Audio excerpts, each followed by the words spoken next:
integralmente, né? A possibilidade de penhora do salário integralmente. Então essa é a primeira exceção.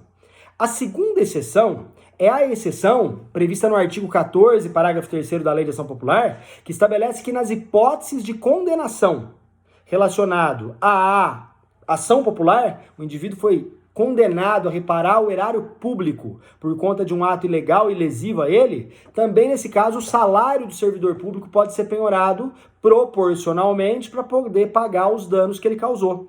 Essa hipótese excepcional, ela é geralmente esquecida pela doutrina, mas o servidor público pode ter parte do salário penhorado para pagar o débito que ele tem com o erário público que ele causou o prejuízo, tá bom? Então veja, nessas duas primeiras exceções, a gente tem a possibilidade de penhora do salário dentro de um padrão de razoabilidade, de proporcionalidade.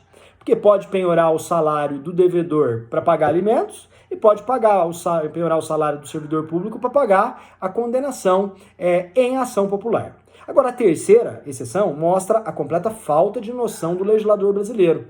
O legislador brasileiro, ele, sem nenhum tipo de parâmetro na realidade, estabeleceu que o salário do devedor é penhorável no que exceder 50 salários mínimos, aí é para pagar qualquer tipo de dívida.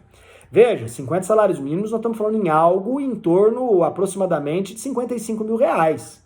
Em outros termos, estou dizendo o seguinte, o legislador está dizendo o que o devedor ganha acima de 55 mil reais pode penhorar para pagar as dívidas dele. E aí, meus caros, a gente percebe que no Brasil são pouquíssimas pessoas que têm vencimentos acima de 55 mil reais. E, consequentemente, em virtude disso, esse dispositivo praticamente não vai ser utilizado nunca, tá? Então são essas três exceções. Qual que, entretanto, é o senão dessa conversa? E aí que entra aquela fala minha inaugural de que a jurisprudência cada vez mais aperta o cerco no devedor. O STJ, no julgamento do recurso especial 1.518.169, e no julgamento do recurso especial, nos embargos no recurso especial 1.582.475, 1.582.475, o STJ deu uma profunda relativizada na exceção da impenhorabilidade dos vencimentos do artigo 833, inciso 4º. O STJ falou o seguinte, olha, eu sei que o vencimento é impenhorável. Eu sei que pelo legislador só pode penhorar o vencimento naquelas três exceções, né? Alimentos, condenação em ação popular e nos casos de valores que excedam 50 salários mínimos. Mas isso não é razoável. E o STJ tem admitido a penhora dos vencimentos do devedor, mesmo abaixo de 50 salários mínimos, toda vez que ficar demonstrado no processo que ele pode sobreviver com uma parcela apenas do salário dele. O cara ganha lá 20, 30 pau, menos do que o teto do parágrafo 2º. O juiz vai lá e percebe que com 15 mil, com 10 mil, com 5 mil ele vive. Penhora os outros 10, 15, 20, 30 mil que ele ganha. Né? Você vai dizer assim, mas qual o percentual? Não tem como pré-definir. É casuístico. É só o caso concreto que vai demonstrar pra gente qual é o percentual do salário do devedor que pode ser penhorável. Mas o importante dizer é que o STJ relativizou profundamente o artigo 833, inciso 4º do CPC, para ignorar, não tem outra expressão, para ignorar a ideia do parágrafo 2º de que só é penhorável o salário acima do que ganha o devedor acima de 50 salários. E o STJ está permitindo a penhora abaixo de 50 salários, tá? Veja, eu acho que o que o STJ fez é perfeito do ponto de vista da justiça. Não tem sentido mesmo esse negócio de penhora e impenhorabilidade salarial dentro de determinados parâmetros, por quê? Gente, o devedor tem que pagar as dívidas dele com o salário mesmo, é com o trabalho dele. Ele trabalha para sustentar e pagar suas dívidas, beleza? Ótimo. O problema todo é que o STJ ignorou o que está na lei, né? E a crítica que se faz é a legalidade da interpretação e não a oportunidade da interpretação. Mas veja, ó, o cerco ao devedor se fechando. E esse é um segundo tema que a gente trabalha bastante aí na Fundação. Já um terceiro tema que a gente trabalha também sobre impenhorabilidade é sobre a impenhorabilidade que tem, né? A penhorabilidade que tem do artigo 833, inciso 10 do CPC. O 833, inciso 10 do Código de Processo Civil, estabelece que é impenhorável a poupança do devedor até 40 salários mínimos. A ideia do legislador foi fazer o seguinte, ó, bem, o devedor, ele tem que ter uma reserva para urgências. Então, ele tem que ter uma reserva para um hospital, para um medicamento, para um acidente de trânsito, para algum acidente pessoal. Então, vamos deixar 40 salários mínimos do devedor depositados na poupança como sendo impenhoráveis, tá? Beleza? Duas críticas a esse 833, inciso 10. Crítica 1. Com todo respeito. Enquanto o devedor não cumpre suas obrigações, ele não tinha que ter reserva porcaria nenhuma. Porque ele tem a reserva para o medicamento. Mas o credor não tem reserva para o medicamento porque o devedor não paga, né? O devedor tem reserva para um acidente pessoal. Mas o credor teve um acidente pessoal e está precisando que o devedor pague para ele poder pagar suas contas. Então é muito errado essa ótica legislativa de achar que o bonzinho da história é o devedor, coitadinho. E o coitadinho do credor que não recebeu? Ah, mas dignidade da pessoa humana. Tudo bem, é a dignidade da pessoa humana do credor. A gente tem que fazer um equilíbrio. Então, na minha opinião, esse dispositivo não tinha que existir. Tá errado. Não tinha que ter reserva nenhuma. Agora, já que teve, não faz mínimo sentido de que apenas 40 salários mínimos na poupança sejam impenhoráveis. E que valores outros dentro do teto de 40 salários mínimos e que estejam em poder do devedor, como por exemplo, dinheiro em CDB, dinheiro em fundo DI, dinheiro em fundo de previdência ou até mesmo dinheiro na conta corrente, que ele não aplicou, mas tá lá na conta de reserva, até porque juros hoje no Brasil, juros de bancários é muito baixo, ele tem que ser impenhorável também. Por quê? Porque se é impenhorável a poupança, por que não é impenhorável que está em outro tipo de investimento? Ah, porque poupança é a aplicação hoje de gente humilde, né? Primeiro, gente humilde não tem reserva. E segundo, você vai no banco depositar dinheiro na poupança, o gerente quase te mata. Fala, não, vamos fazer um CDB, rende um pouquinho mais. Vamos fazer um fundo DI, rende um pouquinho mais. Então todo mundo, mesmo que tenha pouco dinheiro, acaba aplicando em outros tipos de investimento, beleza? Então, exatamente por isso, o Superior Tribunal de Justiça está enfrentando essa questão. O Superior Tribunal de Justiça está enfrentando essa questão no julgamento do recurso especial 1.677, deixa eu pegar o número do julgado certinho aqui para você, 1.677.144. Esse julgamento, ele está na Corte Especial do STJ. E no instante que eu gravo esse nosso bate-papo aqui, o placar está 1-1. 1-1, um voto dizendo que só é impenhorável a poupança, e um segundo voto dizendo que é impenhorável qualquer valor do devedor, inclusive o em conta, tá bom? O importante, entretanto, e aqui a ressalva é minha, não é do STJ, é verificar se o dinheiro que está na conta, ele é dinheiro de reserva ou dinheiro circulável. Às vezes o cara tem 40 salários mínimos na conta, que é o quê? Para ele gastar. Então esse é penhorável. Agora, se é 40 salários que sempre está lá e não muda nunca, aí me parece que esses 40 salários é dinheiro de reserva. Então aí dentro da ótica do código, esse dinheiro seria penhorável, tá bom? Então essa é a nossa terceira grande observação sobre o processo de execução e que a gente trabalha com muito mais profundidade aí no curso da especialização da Fundação. Uma quarta observação que eu reputo interessante é discutir com vocês a questão, meus caros, da aplicação do artigo 85, parágrafo 8º no processo de execução. Esse tema é polemicíssimo e essas polêmicas ainda não estão suficientemente claras. O 85, parágrafo 8º, ele estabelece que quando o valor da ação, o valor da causa, ou o conteúdo econômico da demanda for inestimável ou de valor irrisório, o juiz não fixará honorários entre 10% a 20%, como é a regra do 85, parágrafo 2º.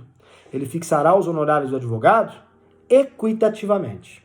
O que significa dizer equitativamente? Ora, equitativamente significa dizer que o juiz fixará os honorários em R$1.000, R$2.000, R$3.000. A ideia do 85, parágrafo 8º é o quê? A ideia do 85, parágrafo 8º é fazer com que o advogado seja minimamente remunerado.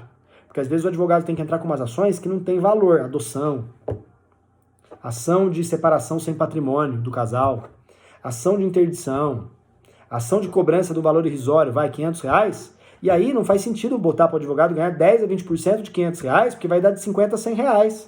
Esse valor é muito pouco para o trabalho do advogado, né, pelo grau de profissionalização do advogado. Então a ideia do legislador foi, não, quando o valor for irrisório, o valor for inestimável, o juiz não vai fixar 10 a 20% sobre o valor da causa ou o conteúdo econômico da demanda. Ele vai fixar R$1.000, R$2.000, R$3.000. Qual que, entretanto, é o problema? É que às vezes as causas têm valores astronômicos, absurdos. Causa de R$2 milhões, R$10 milhões, R$20 milhões, e às vezes causa simples. E aí, nesse caso, poderia aplicar o 85, parágrafo 8º também? O juiz poderia, em vez de fixar 10% sobre R$20 milhões, que daria R$2 milhões, dizer, não, R$2 milhões é muito para o advogado ganhar, a causa é simples. Fixo lá R$20 mil de honorários, né? O 85, parágrafo 8º, ele não permite. A interpretação literal do 85, parágrafo 8º, é no sentido de que o juiz só pode usar a equidade para aumentar honorários do advogado. Mas não poderia usar a equidade para diminuir honorários do advogado em causas de valores astronômicos. Também porque era assim no 20, parágrafo 4º do CPC de 73, e o legislador conscientemente retirou essa parte do 85, parágrafo 8º. Então, por um lado, é muito claro que essa interpretação não surte efeito, não pode ser feita à luz do texto do CPC de 2015. Só que, por outro lado, existe um princípio geral do direito que veda o enriquecimento sem causa. E muitas vezes, você conceder honorários de 10 a 20% sobre o valor da causa ou o conteúdo econômico da demanda, representa, sim, um enriquecimento sem causa do advogado. Então essa questão é super rachada. Você vai encontrar precedentes no STJ dizendo que tem que seguir a literalidade do 85, parágrafo 8º, e você já vai encontrar precedentes no STJ dizendo que não, que mesmo que não diga o CPC, a razoabilidade e a proporcionalidade, que são princípios derivados do devido processo legal, autoriza o Poder Judiciário a diminuir o valor de honorários quando eles forem exorbitantes, tá bom? Existe uma ADI ajuizada pela OAB junto ao Supremo Tribunal Federal, com o objetivo de declarar a constitucionalidade da interpretação do 85, parágrafo 8º, que impede o juiz reduzir honorários usando a equidade do 85, parágrafo 8º, tá? Mas essa DI acabou de ser distribuída, vamos aguardar as cenas dos próximos capítulos. De todo modo, o que eu tenho para dizer para você é o seguinte, esse mesmo conflito, esse mesmo litígio, essa mesma divergência existe na execução. Porque na execução o juiz também fixa honorários. O 523, parágrafo 1º, fala que nas obrigações de pagar quantia, os honorários serão fixados em 10% do valor da obrigação. Caso o devedor não cumpra a obrigação em 15 dias, não pague, tem honorário de 10% e multa de 10%. E o 827 do CPC, quando fala da execução de título extrajudicial, estabelece que ao determinar a citação do devedor para pagamento, o juiz fixará honorários de 10% do valor da execução. Também será aplicado esse 85, parágrafo 8º na execução? Se o valor da execução for R$50, execução de um cheque de R$50, o juiz mandará o devedor pagar R$50, mas o advogado ganhará R$1.000, R$2.000, R$3.000? Porque o 85, parágrafo 8º fala que nesse caso o valor tem que ser por equidade? É uma interpretação. Bem possível. Ou é 10%. E o advogado vai ganhar R$5 pela atuação dele. Né? Vamos inverter? E se o caso for a execução fiscal, uma execução de uma cédula de crédito bancário de R$3 milhões? Teve a execução de cédula bancária, R$3 milhões, o devedor nem se defendeu. Os honorários, nesse caso, serão de 10% sobre R$3 milhões, sendo que o advogado do credor, na verdade, fez a petição e pediu penhora online, pegou o dinheiro. Ele vai ganhar, o advogado do credor, R$300 mil, mesmo tendo feito 2 petições no processo? Ou pode aplicar o 85, parágrafo 8º? Percebeu? Gente, a questão não é simples. Você pode fazer uma análise corporativa da discussão, e é óbvio que se eu fosse advogado, eu faria essa análise, eu diria que não, que o juiz tem que fixar em 10% sempre quando o valor é absurdo. mas quando o valor é diminuto, ele não pode fixar em 10%, ele teria que elevar a luz do 85, parágrafo 8º, e diria que quando o valor é extraordinário, não, ele tem que fixar sempre 10%. Essa é uma interpretação corporativa. Mas uma interpretação científica traz novos problemas, como é o problema do enriquecimento sem causa. Tá? E esse é um tema que a gente debate muito largamente na nossa especialização. E para finalizar, pessoal, um quinto e último tema, e aí eu encerro o meu breve vídeo aqui com vocês, eu queria conversar um pouquinho sobre a questão se há algo a ser feito nesse momento de pandemia em relação ao processo de execução, né? Porque você sabe que nós estamos vivendo um momento muito complicado da vida humana, da vida na Terra. E seja já na pandemia, seja após na pandemia, a gente vai ter vários credores precisando de mais dinheiro e vários devedores sem condições de pagar. Porque o mundo inteiro vai passar por uma recessão econômica grave depois que acabar, se Deus quiser vai acabar, e vai acabar, esse surto pandêmico do Covid-19. Então, há algo que judicialmente pode ser feito? Gente, eu sou sempre contra essas soluções de improviso, principalmente essas soluções que são frutos de interpretações judiciárias e não de legislação. Então, primeiro de tudo, eu quero dizer, faço muitos votos de que venha uma lei criando uma espécie de moratória legal para, sem prejuízo de socorrer os credores, inclusive com investimento público, mas que também dê aí talvez um prazo maior para os devedores pagarem suas obrigações. Agora, se não vier essa lei, talvez uma saída seja aplicar nas execuções de título extrajudicial o 916 do CPC com mais abundância. O 916 diz que os devedores podem pagar 30% à vista e outras 6 parcelas do débito em 6 prestações corrigidas monetariamente com juros legais.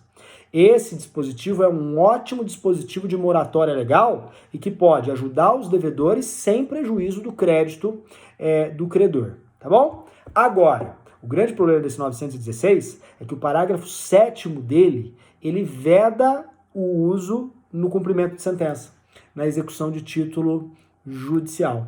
Então, na minha concepção, me parece que a gente vai ter que meio dar uma esquecida, uma ignorada nesse parágrafo 7º, para construir uma interpretação nesses tempos de pandemia, para que se autorize também o uso da moratória do 916 no cumprimento de sentença.